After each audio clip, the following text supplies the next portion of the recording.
Wow,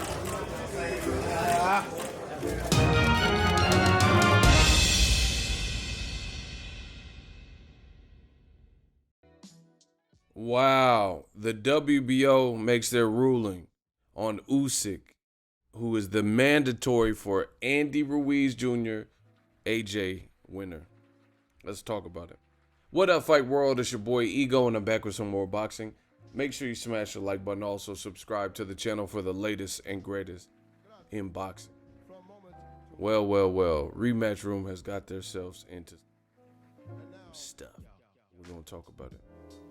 Make sure you smash the like button. You guys see the WBO made their decision.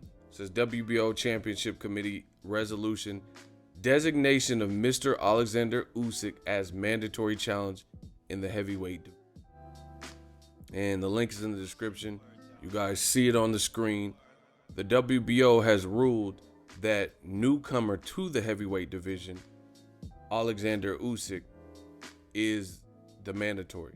Now, every belt except for the WBC Sofia, the green strap, is held by Andy Ruiz currently, who's in an immediate rematch clause to fight Anthony Joshua. We know this. Wilder has a WBC belt, so the WBO belt is held by Andy Ruiz, and the winner of Ruiz-Joshua will still be the WBO champion. It says WBO Championship Committee Resolution, designation of Mr. Oleksandr Usyk as the mandatory challenger in the WBO Heavyweight Division. June 22nd, so just Saturday. The present ruling is issued upon a petition filed on Monday, June 3rd by Mr. John Horner on behalf of the WBO, WBA, etc. Heavyweight champion of the world, Mr. Oleksandr Usyk and Team Usyk, whereby official designation as mandatory challenger for the WBO World Heavyweight Division. And this is all the, the complete jargon where they're saying Usyk is the mandatory, basically. They had a hearing or whatever processes they go through to determine that.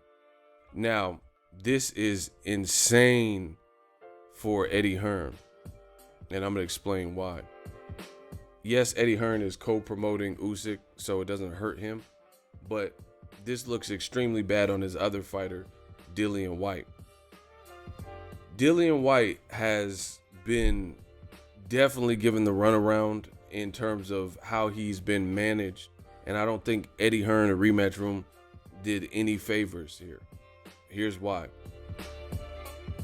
For the WBC belt held by Deontay Wilder, we know Wilder just fought as mandatory in Dominique, Brazil. He's satisfied he should be good up to about a year, before it's ordered. Now, Eddie Hearns and Dillian Whyte keep screaming that they've been waiting 600 days and they're the number one and this and that. They've even threatened legal action on the WBC. Again, I don't see how that's going to work. The WBC is a private organization, and they have certain clauses in fine print, just like this, like the WBO is doing here, where it's written that they just have to do what's in the best interest of boxing. So basically they can pull the strings and call the shots and enforce mandatories, and find exemptions and exceptions, medical exceptions, if you have a reasonable excuse, those types of things. But Dillian Whyte, he is not going to get a Wilder fight anytime soon, to my knowledge. Top Rank and Tyson Fury have already agreed to fight, behind the scenes. The WBC ordered that fight, and Tyson Fury fled and went to ESPN, needed some tune-ups, whatever.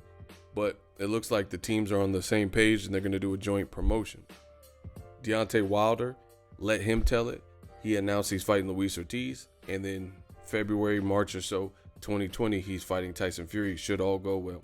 Tyson Fury would do a tune-up fight, presumably with, Kubrat Pulev, maybe Oscar Rivas if he beats Dillian Whyte, Gerald Big Baby Miller's a name thrown around, those types of things, right?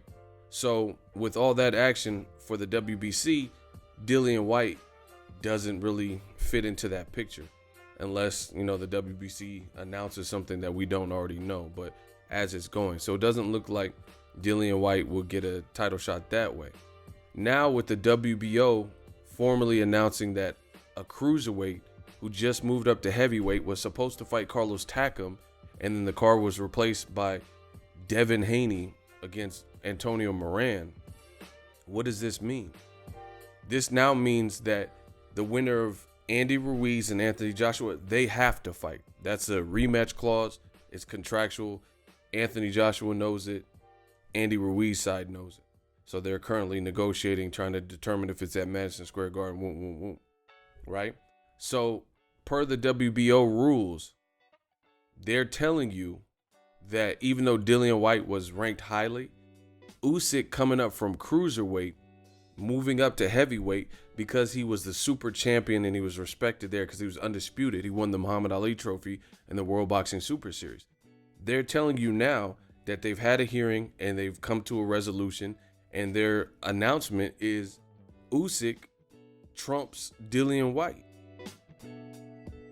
So, this is just a horrible look, and Dillian Whyte should have, in my opinion, kind of explored his options, because I don't think Eddie Hearn did him any favors. He looked, had meetings with ESPN and Top Rank, and he had meetings with PBC, but he chose to do this case-by-case basis with Eddie Hearn, and Eddie Hearn's getting slaughtered by these sanctioning bodies.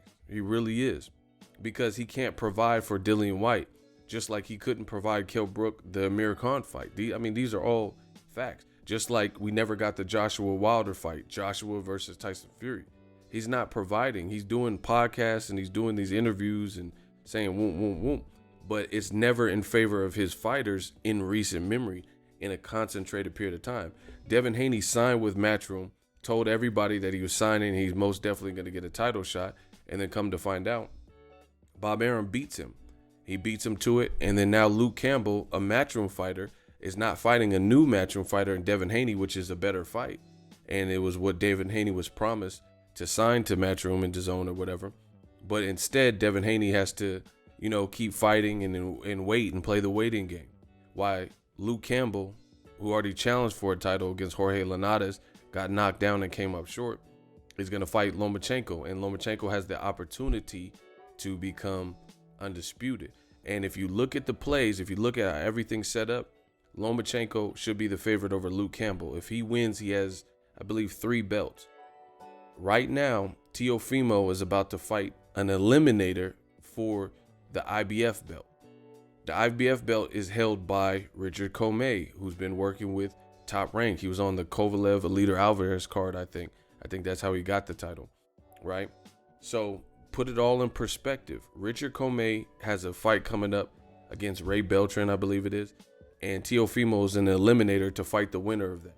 So Top Rank has it where Lomachenko has a chance at the WBC vacant belt vacated by Mikey Garcia against Luke Campbell. Then if Lomachenko, let's say hypothetically, he beats Luke Campbell, as he should be the favorite, right? They have all this other stuff getting cleared up with the IBF. Either Ray Beltran or Richard Comey is going to win and be an IBF champion. Beltran just recently lost to Jose Pedraza. And then Teofimo will become a mandatory. So in essence, it looks like Top Rank and Bob Arum have it set up where Lomachenko-Campbell fight, Richard Comey versus, hypothetically, Teofimo should they win their fights, or Teofimo versus Ray Beltran, and then Lomachenko can fight Teofimo. So it looks like it's a collision course that if all goes well with the favorites, it'll probably be Teofimo or Richard Comey versus Lomachenko. So that leaves another Eddie Hearn fighter out there. Now, as far as Dillian Whyte, I've already explained. WBC, there's all this other stuff. Ortiz is supposed to fight Wilder, so he's going to get another chance at the title. And then they've already announced Wilder Fury 2. So unless something changes, then that means Dillian Whyte, I don't really see how he's going to circumvent that and interfere and get a WBC title shot. Now the WBO is announcing that a guy who hasn't even fought, had one fight at heavyweight because he pulled out in the Takam fight with injury, he's already ranked above Dillian Whyte. So he can't go the WBO angle. And then on top of that, Eddie Hearn had Dillian Whyte pull out of eliminators. He pulled out the WBC eliminator. WBC said, fight Luis Ortiz. He didn't do it. Now he has no recourse. he don't have nothing to fall back on other than, hey man, petty threats and lawsuits and stuff like that. But had he fought the eliminator contractually, and per what they said, they ordered an eliminator and he didn't participate in it. So if it goes to court, they could easily show that. I have videos talking about the Luis Ortiz was ordered to fight Dillian Whyte to establish the #1 mandatory, not #1 highest contender. There's a difference. It seems like everyone else in boxing knows this, but Eddie Hearn seems oblivious to this. Just because you're the highest ranking doesn't mean they've ordered you to fight. Doesn't make you the mandatory, doesn't mean they've ordered you to fight the champion. Look at Jermall Charlo. If that's the case, Jermall Charlo beat Jorge Sebastian Hyland, and then he knocked out him, fought Matt Korobov, and now he's about to fight Brandon Adams. He still ain't got a shot at Triple G or Canelo. So, this whole thing is a process, whether you like it or whether we like it. So, this is just another fail for Eddie Hearn providing for Dillian Whyte. One, he got Dillian Whyte in a tough fight with Oscar Rivas that he could lose, and then all this talk about I want to be this mandatory and WBC and fighting Wilder is null and void.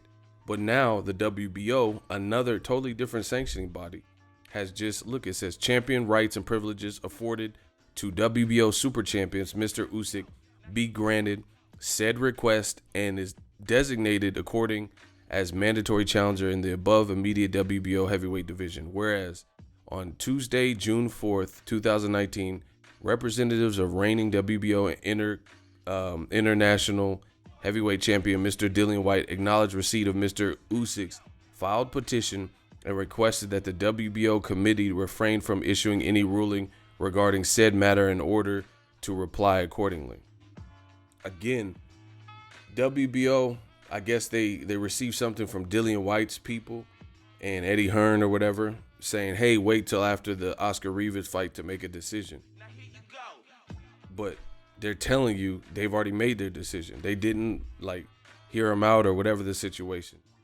It says, whereas Tuesday, June 4th, so-and-so WBO Championship Committee Chairman issued an official letter granting Mr. Whyte's solicitor, Mr. Neil Sebley, and all interested parties a non-extendable 10-day period to submit. So, they're just covering their bases and telling you the chronological order. It says they acknowledge the receipt. So they're just documenting it. But, the skinny of it is Usyk is the mandatory.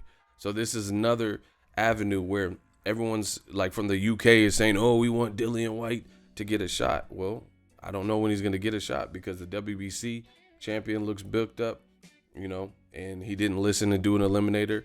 He was in an eliminator with Kubrat Pulev, and they pulled out of the eliminator once Epic Sports Entertainment won the purse bid. Eddie Hearn pulled his fighter, and then he pulled Gerald Miller. So he's not having his guys do these eliminators. So I don't really see the recourse that they have to suggest foul play or say they haven't been given anything. And then now with this Usyk situation, they're basically saying Usyk should be rated higher because he decided to move up because he was our super champion previously. So he outranks you. He trumps you. He was the Muhammad Ali trophy winner at cruiserweight. Now that he's at heavyweight, just off the strength of what he did at cruiserweight and beating Tony Bellew and all this stuff and winning the Ali trophy in the World Boxing Super Series, by default, he's ranked higher than you. So, this has been very, very disastrous for, Eddie Hearn trying to get Dillian Whyte a title shot. Dillian Whyte, he's a hard worker and all that, but, things aren't going his way. I don't care what anyone says. So the WBC looks booked up. It looks like Luis Ortiz and Tyson Fury will probably get a shot before Dillian Whyte, so he would have to wait. Kubrat Pulev is the mandatory because Dillian Whyte pulled out of the negotiations because he didn't want to fight Pulev in Bulgaria, and he chose to fight Joseph Parker. So that's another second negotiation that Dillian Whyte and his team and Eddie Hearn, his representation, have pulled out. He didn't go to ESPN like it was rumored. He shopped PBC, but he didn't go over there, even though there's big fights there. And he stayed loyal. He stayed loyal to Barry Hearn, who made slave trade comments and these types of things. And then now on the WBO side, he was high. I think he was the highest ranked person. You know, him and Povetkin. Joshua already beat Povetkin. Now Joshua's rematching Ruiz to try to get his belts back. And the WBO, he was highly ranked. He was the #1 ranked person with the WBO. But now that Usyk's moving up, even though he hasn't had one fight, he hasn't completed one fight, and he pulled out of his fight because he had a bicep injury, they say. The WBO still sided with Usyk and said, no, we recognize him as the #1. So he's the mandatory. Dillian Whyte is, you know, I don't know when he's going to get a title shot. And he's already in a tough fight. So we have to see. It's going to be all eyes on the Usyk fight. But this definitely ain't working in favor of Eddie Hearn or Dillian Whyte. And it didn't work for Eddie Hearn in the situation with Devin Haney. Bottom line is Eddie Hearn, I don't know if he made somebody mad or what, but he has to deliver. You know, Kell Brooks talking and contemplating retirement and saying he just wants a big fight. Never got a Miracon. Joshua never got the big payday with Wilder or Fury. And then he lost to someone lesser in America. You know, why would you rather lose? If you're going to lose, I'd rather lose to Wilder. You know, it wouldn't have looked as bad and you would have made more money if you were going to lose your undefeated record in America. You know, because Wilder, no one would have thought nothing of it because he looks the part. Like, you know, he looks lean and athletic and talks the talk, and he's knocked out everyone except for Tyson Fury. You get what I'm saying? So it wouldn't have looked as bad. So I don't really know what Eddie Hearn is his angle is, but it looks like his affinity for being in front of the camera, other things aren't getting done, you know? And maybe he's trying to act like he feels for Dillian Whyte, but since he's co-promoting Usyk, maybe he don't care, you know, maybe he's just doing it. But he should look after his black fighter as well, Dillian Whyte, because Dillian Whyte been at heavyweight and been trying to get, he didn't even give Dillian Whyte an AJ shot. Why didn't he give Dillian Whyte an AJ shot? He said Dillian Whyte wanted too much money.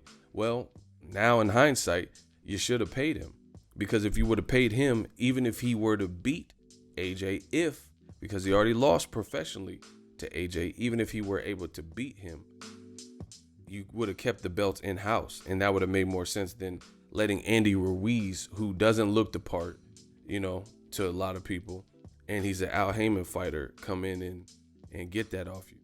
Crazy. Let me know what you guys think. Drop your thoughts in the comment section. We working. So if you enjoyed this video and want more content like this on the channel, you can show your appreciation by going to the PayPal donate button or the YouTube support button, and you can donate any amount that you feel is equivalent to the value of this video. Much more to come. Thank you guys for your support. Boxingego, the future of boxing.